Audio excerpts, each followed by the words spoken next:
మనం చిన్నప్పటి నుంచి మంత్రాలు జపించడం గురించి వింటూనే ఉంటాం. కానీ ఎప్పుడైనా ఒక ప్రశ్న మీ మనసులో వచ్చిందా? మంత్రాన్ని సూటిగా కాకుండా వెనక్కి జపిస్తే ఏమవుతుంది అని. ఇది కేవలం అంధవిశ్వాసమా, లేక మనిషి మెదడును మార్చే ఒక రహస్య టెక్నాలజీనా? సనాతన ధర్మంలో ప్రతిలోమ జపం, రివర్స్ చాంటింగ్ అనే ఒక అద్భుతమైన పద్ధతి ఉంది. ఇది సాధారణ జపం కాదు. ఇది ధ్వనుల మీద ఆధారపడి చేసే ఒక గూఢ సాధన.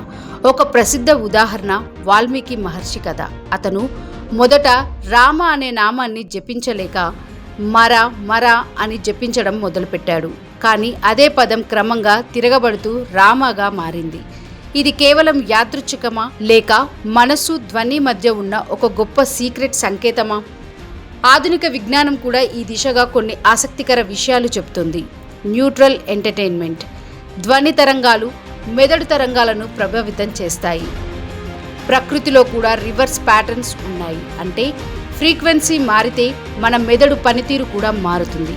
మన మెదడులో రెండు భాగాలుంటాయి. Left brain logic analysis, right brain భావోద్వేగం, ఇంట్యూషన్. మంత్రాన్ని సూటిగా వెనక్కి జపించినప్పుడు ఈ రెండు భాగాలు ఒకేసారి యాక్టివ్ అవుతాయి. ఈ స్థితిని హోల్ బ్రెయిన్ సింక్రనైజేషన్ అంటారు. ఇది ఈ రోజుల్లో బయోఫీడ్బ్యాక్ మిషన్లతో కూడా కొలుస్తున్నారు.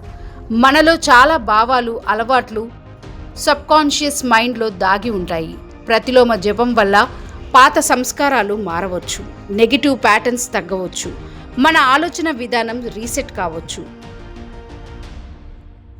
లేటెస్ట్ న్యూస్ అప్డేట్స్ కోసం డిస్క్రిప్షన్లో ఉన్న న్యూస్ ఆన్ ఫేస్ వాట్సాప్ ఛానల్ని